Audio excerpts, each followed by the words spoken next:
Hello, and welcome to The Great Gatsby Chapter 4. On Sunday morning, while church bells rang in the villages along shore, the world and its mistress returned to Gatsby's house and twinkled hilariously on his lawn.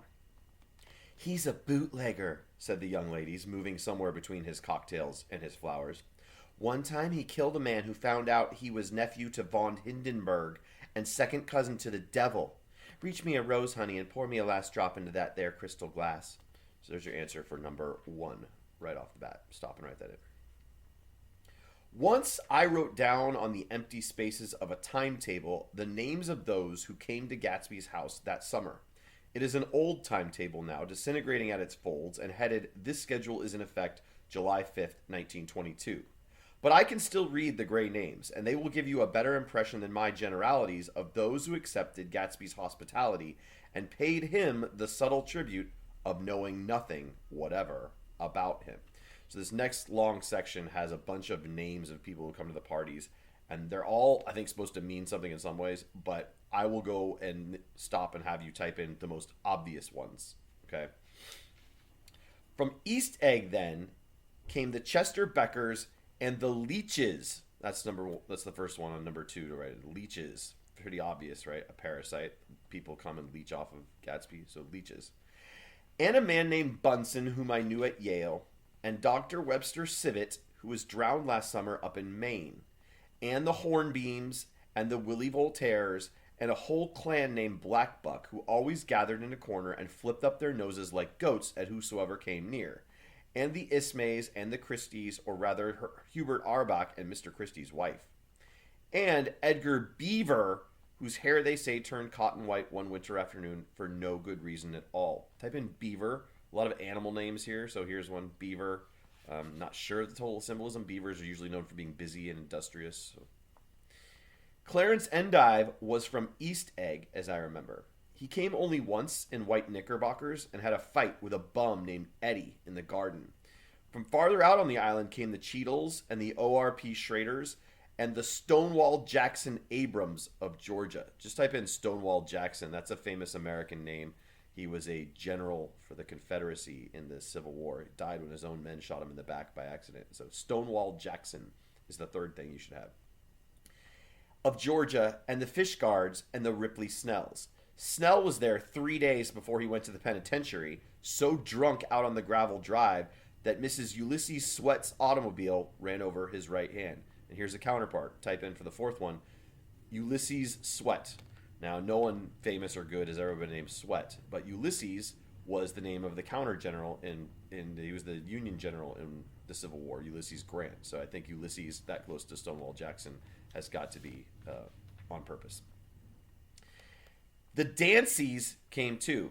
Type in Danceys. 1920s are famous for dances. So Danceys is the fifth one.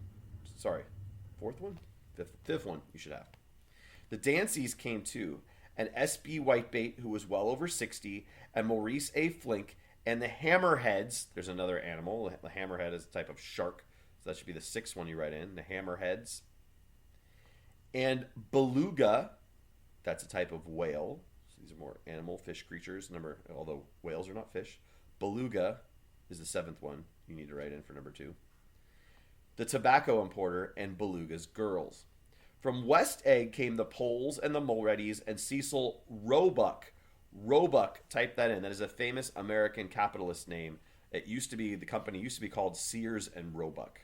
I don't know what happened to Roebuck if he sold off his part and it just became Sears, but first catalogs catalog selling of thing, like sending stuff out in the mail and then shipping it, were Sears and Roebuck. So Roebuck is the eighth thing you should write in. And Cecil Schoen and Gulick, the state senator, and Newton Orchid, like the flower, is the ninth one out of the 14 you need to write down for number two. Very rare and high maintenance flower, the orchid. Who controlled films par excellence, and Eckhouse and Clyde Cohen and Don S. Schwartzy, the son, and Arthur McCarty, all connected with the movies in one way or another. And the Catlips and the Bembergs and G. Earl Muldoon, brother to that Muldoon who afterwards strangled his wife.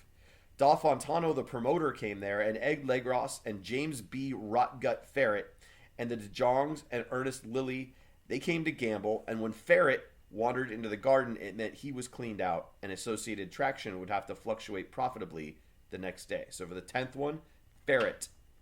A ferret is like a cousin of a weasel. So if someone's like that's kind of a weaselly, sneaky behavior. So Ferret is your 10th one. A man named Klipspringer was there so often and so long, he became known as the Boarder. I doubt if he had any other homes. This one guy just freeloads off Gatsby and basically just lives at Gatsby's house. He doesn't pay rent. He just like hangs out there. Later in the book, Gatsby makes him play piano. Of theatrical people, there was Gus Ways and Horace O'Donovan and Lester Meyer and George Duckweed and Francis Bull. Bull is the 11th name I want you to write in. The bull market means that the stock market is doing really well, that stocks are going up. So bull would be associated with the 1920s as opposed to the bear market, which means stocks are going down. So bull should be the 11th thing you write in. Also from New York were the Chromes and the Backhisens and the Denekers and Russell Beatty and the Corrigans and the Callahers and the Dewars and the Scullys and S.W. Belcher and the Smirks. Write those two in for their 12th and 13th. Belcher and Smirks. Both of those are rude behaviors. A belcher is someone who burps. A smirk is like a douchey smile, like a smirk. Belcher and Smirks, 12 and 13. And the young Quinns divorced now, and Henry L. Palmetto, who killed himself by jumping in front of a subway train in Times Square. Benny McClanahan arrived always with 4 girls. They were never quite the same ones in physical person, but they were so identical one with another that it inevitably seemed they had been there before. I have forgotten their names. Jacqueline, I think, or else Consuela, or Gloria, or Judy, or June.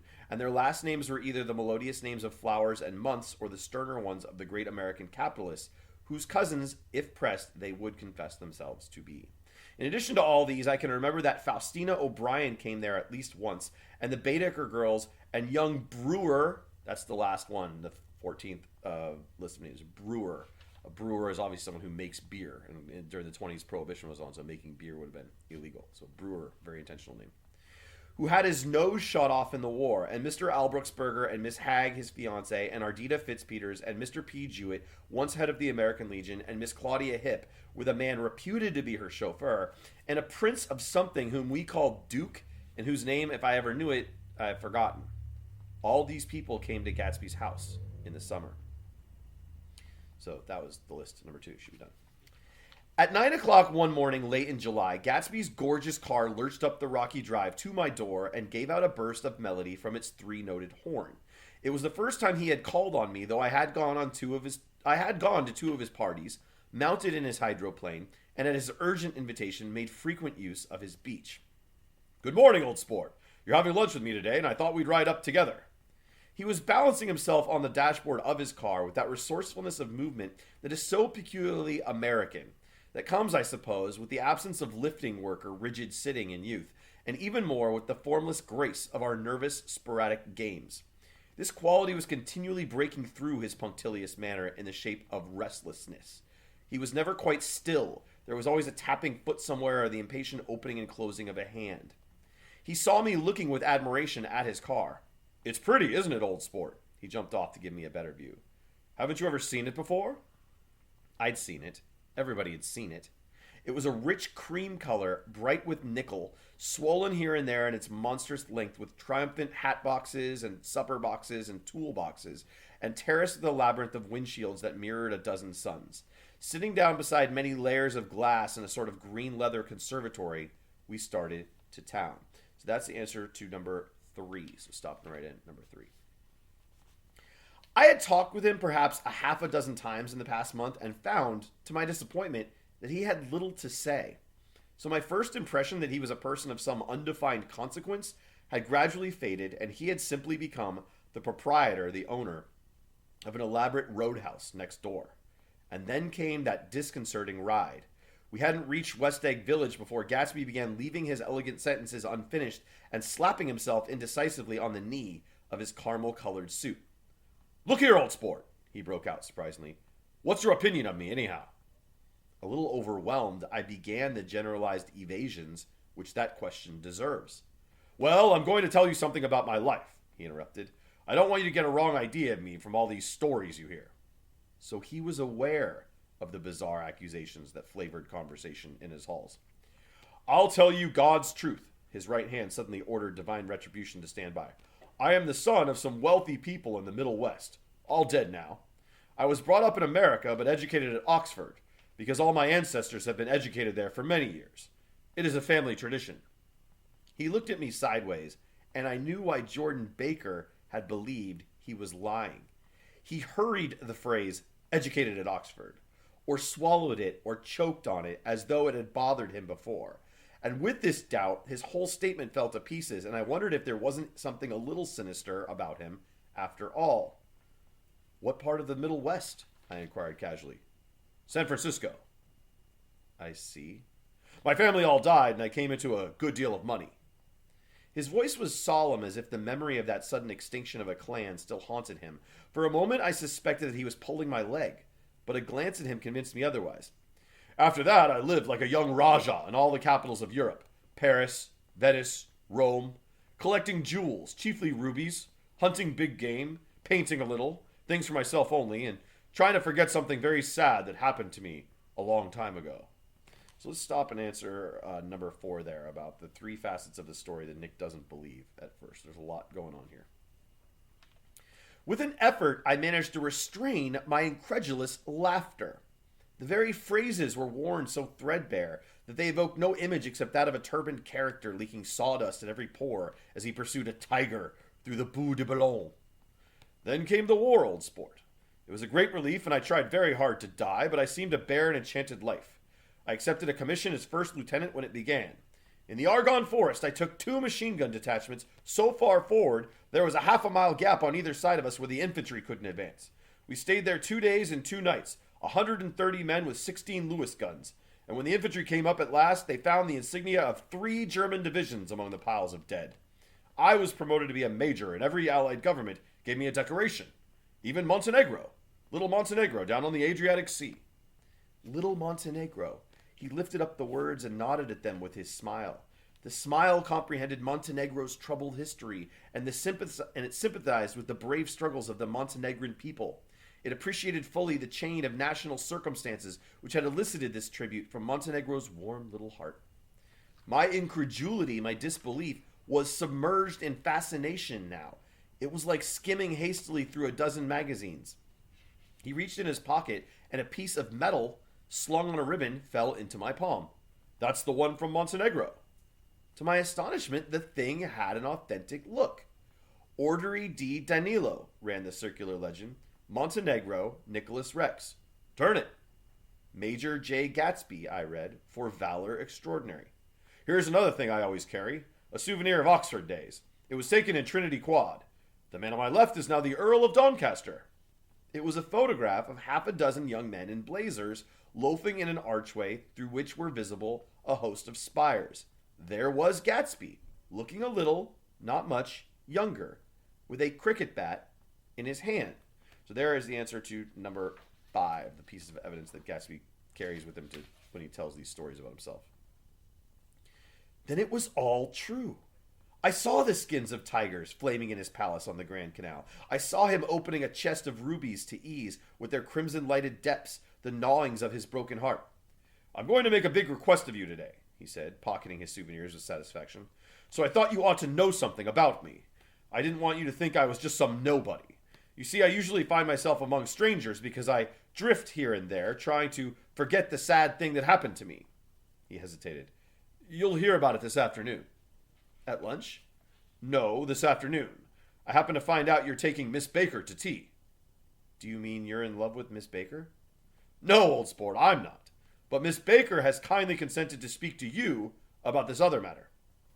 I hadn't the faintest idea what this matter was, but I was more annoyed than interested. I hadn't asked Jordan to tea in order to discuss Mr. J. Gatsby. I was sure the request would be something utterly fantastic, and for a moment I was sorry I'd ever set foot upon his overpopulated lawn. He wouldn't say another word. His correctness grew on him as we neared the city. We passed Port Roosevelt, where there was a glimpse of red-belted ocean-going ships, and sped along a cobbled slum lined with the dark, undeserted saloons of the faded, gilt 1900s. Then the Valley of Ashes opened out on both sides of us, and I had a glimpse of Mrs. Wilson straining at the garage pump with panting vitality as we went by. So that's Tom's mistress, Myrtle, who's at the pumping gas.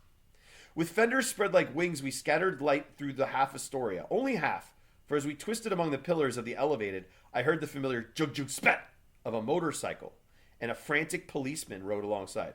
"All right, old sport," called Gatsby. We slowed down. Taking a white card from his wallet, he waved it before the man's eyes. "Oh, right you are," agreed the policeman, tipping his cap. "Know you next time, Mr. Gatsby. Excuse me." "What was that?" I inquired. "The picture of Oxford?" "I was able to do the commissioner a favor once, and he sends me a Christmas card every year." So there's your answer to number 6. Stop and write that. Over the Great Bridge, with the sunlight through the girders making a constant flicker upon the moving cars, with the city rising up across the river in white heaps and sugar lumps, all built with a wish out of non-olfactory money. The city seen from the Queensboro Bridge is always the city seen for the first time, and its first wild promise of all the mystery and the beauty in the world.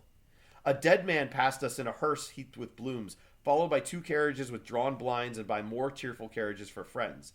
The friends looked out at us with the tragic eyes and short upper lips of southeastern Europe, and I was glad that the sight of Gatsby's splendid car was included in their somber holiday. As we crossed Blackwell's Island, a limousine passed us, driven by a white chauffeur, in which sat 3 modish Negroes, 2 bucks, and a girl. So a white guy is driving around some black people. I laughed aloud as the yolks of their eyeballs rolled toward us in haughty rivalry. So the black guys in the car are like, "Yeah, that's what's up. We got a white guy driving us around in a limo."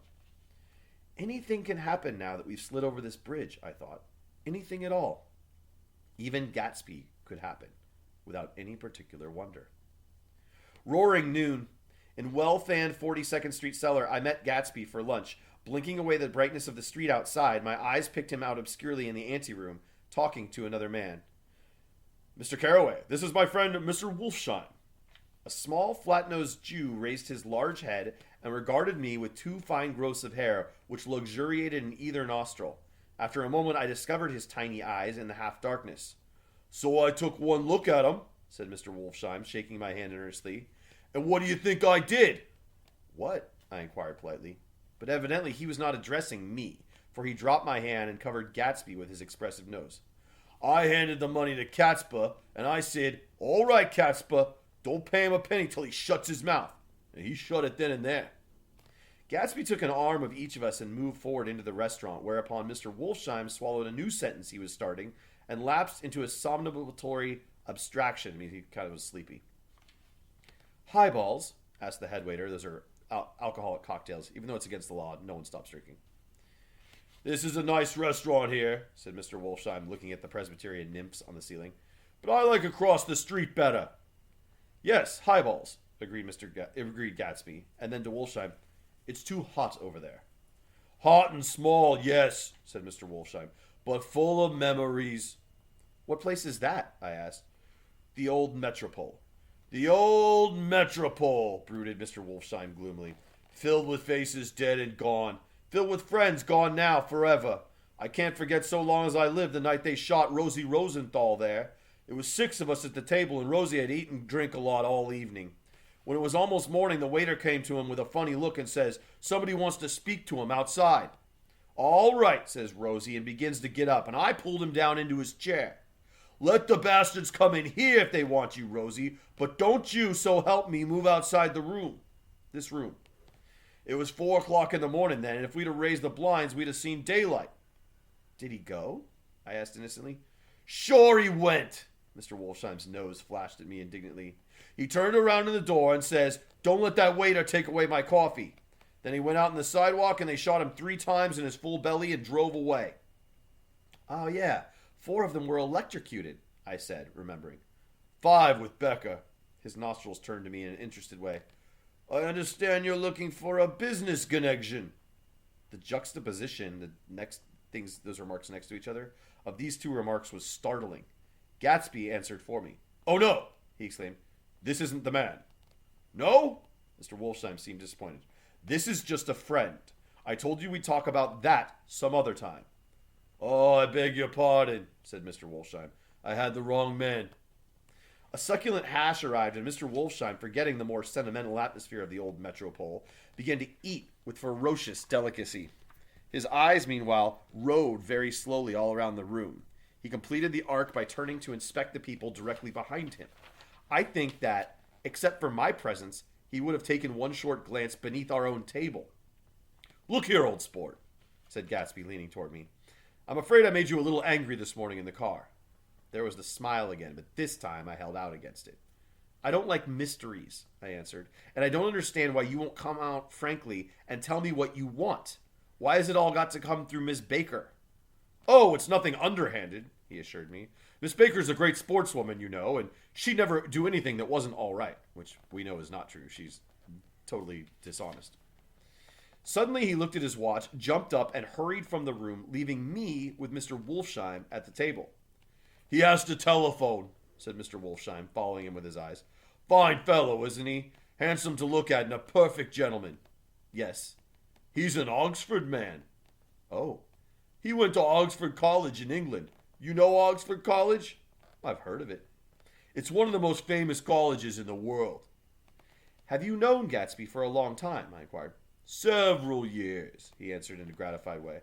"I made the pleasure of his acquaintance just after the war. But I knew I had discovered a man of fine breeding after I talked with him an hour. I said to myself, there's the kind of man you'd like to take home and introduce to your mother and your sister." He paused. "I see you're looking at my cuff buttons." I hadn't been looking at them, but I did now. They were composed of oddly familiar pieces of ivory. "Finest specimens of human molars," he informed me. "Well," I inspected them. "That's a very interesting idea." So there is number 8. 3 questions there, so stop and write in. Number 8. "Yeah," he flipped his sleeves up under his coat. "Yeah, Gatsby's very careful about women. He would never so much as look at a friend's wife." When the subject of this instinctive trust returned to the table and sat down, Mr. Wolfsheim drank his coffee with a jerk and got to his feet. So Gatsby came back, and now Mr. Wolfsheim was getting up. "I have enjoyed my lunch," he said, "and I'm going to run off from you two young men before I outstay my welcome." "Don't hurry, Meyer," said Gatsby without enthusiasm. Mr. Wolfsheim raised his hand in a sort of benediction. "You're very polite, but I belong to another generation," he announced solemnly. "You sit here and discuss your sports and your young ladies and your..." He supplied an imaginary noun with another wave of his hand. "As for me, I am 50 years old and I won't impose myself on you any longer." As he shook hands and turned away, his tragic nose was trembling. I wondered if I had said something to offend him. "He becomes very sentimental sometimes," explained Gatsby. "This is one of his sentimental days. He's quite a character around New York, a denizen of Broadway." "Who is he, anyhow? A dentist?" "No." "A dentist?" What did I say? Sorry. "Who is he, anyhow? An actor?" "No."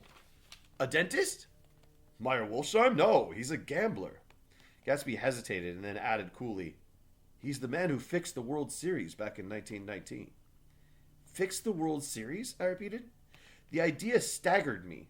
I remembered, of course, that the World Series had been fixed in 1919, but if I had thought of it at all, I would have thought of it as a thing that merely happened, the end of some inevitable chain. It never occurred to me that one man could start to play with the faith of 50 million people and the single-mindedness of a burglar blowing a safe. "Well, how did he happen to do that?" I asked after a minute. "He just saw the opportunity." "Why isn't he in jail?" "They can't get him, old sport. He's a smart man." So there is number 9 about what Wolfsheim did in 1919. I insisted on paying the check. As the waiter brought my change, I caught sight of Tom Buchanan across the crowded room. "Come along with me for a minute," I said. "I've got to say hello to someone." When he saw us, Tom jumped up and took half a dozen steps in our direction. "Where have you been?" he demanded eagerly. "Daisy's furious because you haven't called up." "This is Mr. Gatsby, Mr. Buchanan." They shook hands briefly, and a strained, unfamiliar look of embarrassment came over Gatsby's face. "How have you been, anyhow?" demanded Tom of me. "How'd you happen to come up this far to eat?" "Oh, I've been having lunch with Mr. Gatsby." And I turned toward Mr. Gatsby, but he was no longer there. Dude dropped the smoke pellet like Batman and disappeared. There's number 10. "One October day in 1917, said Jordan Baker that afternoon, sitting up very straight on a straight chair in the tea garden at the Plaza Hotel. So this is Jordan telling about what happened 5 years earlier. "I was walking along from one place to another on half of the sidewalks and half of the lawns. I was happier on the lawns because I had on shoes from England with rubber knobs on the soles that bit into the soft ground. I had on a new plaid skirt that also blew a little in the wind, and whenever this happened, the red, white, and blue banners in front of all the houses stretched way out stiff and said tut tut tut in a disapproving way. The largest of the banners and the largest of the lawns belonged to Daisy Faye's house. She was just 18, 2 years older than me, and by far the most popular of all the young girls in Louisville. She dressed in white and had a little white roadster, and all day long the telephone rang in her house, and excited young officers from Camp Taylor demanded the privilege of monopolizing her that night. Anyways, for an hour. So there's your answer to number 11 in that last paragraph.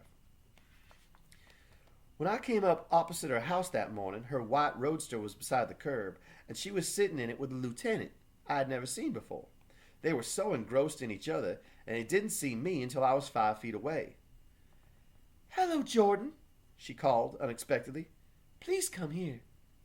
I was flattered that she wanted to speak to me, because of all the other girls, I admired her the most. She asked me if I was going to the Red Cross to make bandages. I was. Well, then, would I tell them that she couldn't come that day? The officer looked at Daisy while she was speaking in a way that every young girl wants to be looked at by someone. And because it seemed romantic to me, I have remembered the incident ever since. His name was J. Gatsby, and I didn't lay eyes on him again for over 4 years. Even after I'd met him on Long Island, I didn't realize it was the same man. That was 1917. By the next year, I had a few beaux or boyfriends myself, and I began to play in tournaments, so I didn't see Daisy very often.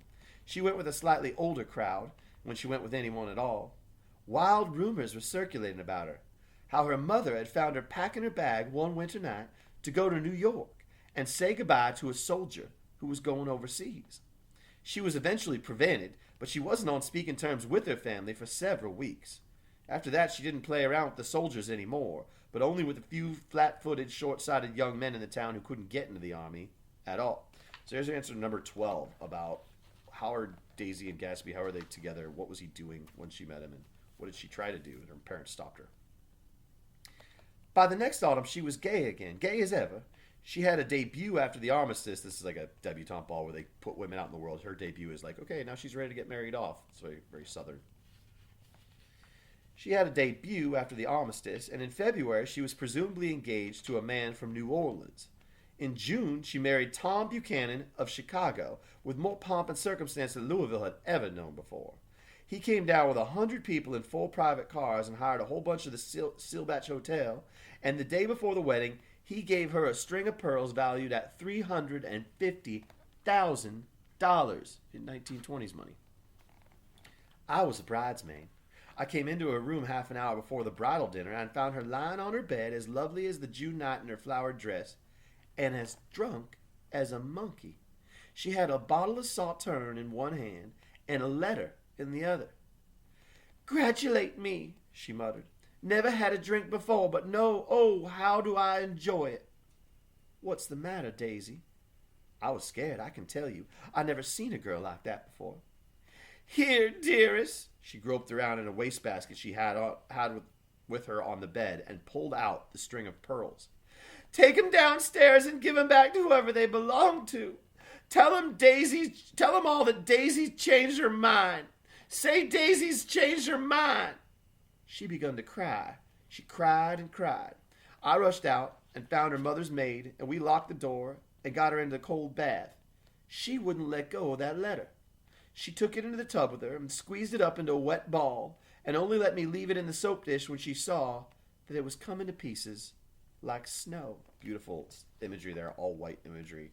The letter, who wrote the letter, and what are the contents? What did it likely say? Answer that, number 13. But she didn't say another word. We gave her spirits of ammonia and put ice on her forehead and hooked her back into her dress, and half an hour later, when we walked out of the room, the pearls were around her neck, and the incident was over. Next day at 5 o'clock, she married Tom Buchanan without so much as a shiver and started off on a 3-month trip to the South Seas. There is number 14. This symbol versus the letter is a very powerful symbol of the book. She eventually chooses the answer to number 14 over the love letter. I saw them in Santa Barbara when they came back, and I thought I'd never seen a girl so mad about her husband. If he left the room for a minute, she'd look around uneasily and say, "Where's Tom gone?" and wear the most abstracted expression until she saw him coming in the door. She used to sit on the sand with his head in her lap by the hour, rubbing her fingers over his eyes and looking at him with unfathomable delight. It was touching to see them together. It made you laugh in a hushed, fascinated way. That was in August.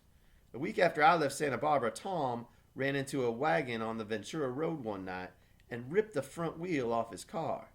The girl who was with him got in the papers too because her arm was broken. She was one of the chambermaids in the Santa Barbara Hotel. So there's number 15, some good tea on Tom early on his marriage with Daisy. The next April, Daisy had her little girl, and they went to France for a year. I saw them one spring in Cannes and later in Deauville, and then they came back to Chicago to settle down. Daisy was popular in Chicago, as you know. They moved with a fast crowd, all of them young and rich and wild, but she came out with an absolutely perfect reputation. Perhaps because she doesn't drink. It's a great advantage not to drink among hard-drinking people. You can hold your tongue, and moreover, you can time any little irregularity of your own so that everybody else is so blind that they don't see nor care. Perhaps Daisy never went in for amour at all, and yet there's something in that voice of hers. Well, about 6 weeks ago, she heard the name Gatsby for the first time in years. It was when I asked you, do you remember? If you knew Gatsby in West Egg. After you had gone home, she came into my room and woke me up and said, "What Gatsby?" And when I described him, I was half asleep, she said in the strangest voice that it must be the man she used to know. It wasn't until then that I connected this Gatsby with the officer in her white car. When Jordan Baker had finished telling me all this, we had left the plaza for half an hour and were driving into Victoria through Central Park. The sun had gone down behind the tall apartments of the movie stars in the West 50s, and the clear voices of little girls, already gathered like crickets on the grass, rose through the hot twilight. "I'm the Sheik of Araby, your love belongs to me. At night when you're asleep, into your tent I'll creep." I don't know how that tune goes. "It was a strange coincidence," I said. "But it wasn't a coincidence at all." "Why not?" "Because Gatsby bought that house so that Daisy would be just across the bay." There is number 16 about why Gatsby bought the mansion. Jordan tells Nick it wasn't a coincidence. Then it had not been merely the stars to which he had aspired to on that June night. He came alive to me, delivered suddenly from the womb of his purposeless splendor. "He wants to know," continued Jordan, "if you'll invite Daisy to your house some afternoon, and then let him come over."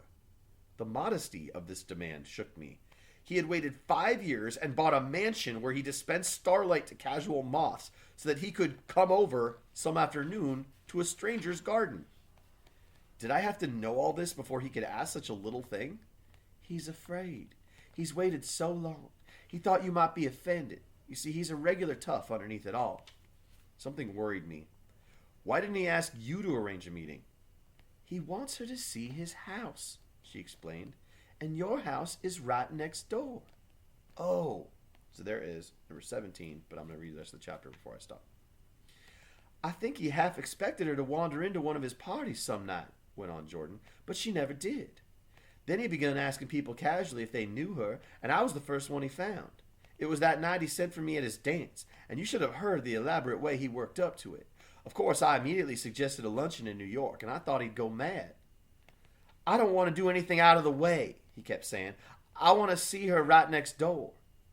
When I said you were a particular friend of Tom's, he started to abandon the whole idea. He doesn't know very much about Tom, though he says he's read a Chicago paper for years just on the chance of catching a glimpse of Daisy's name. It was dark now, and as we dipped under a little bridge, I put my arm around Jordan's golden shoulder and drew her toward me and asked her to dinner. Suddenly I wasn't thinking of Daisy and Gatsby anymore, but of this clean, hard, limited person who dealt in universal skepticism and who leaned back jauntily just within the circle of my arm. A phrase began to beat in my ears with a sort of heady excitement. There are only the pursued, the pursuing, the busy, and the tired. "And Daisy ought to have something in her life," murmured Jordan to me. "Does she want to see Gatsby?" "She's not to know about it. Gatsby doesn't want her to know. You're just supposed to invite her to tea." We passed the barrier of dark trees and then the facade of 59th Street. A block of delicate pale light beamed down into the park. Unlike Gatsby and Tom Buchanan, I had no girl whose disembodied face floated along the dark cornices and blinding suns, and so I drew up the girl beside me, tightening my arms. Her wan, scornful mouth smiled, and so I drew her up again, closer, this time to my face. So he and Jordan are kind of getting hot and heavy. All right, that was the end of chapter 4. Thanks.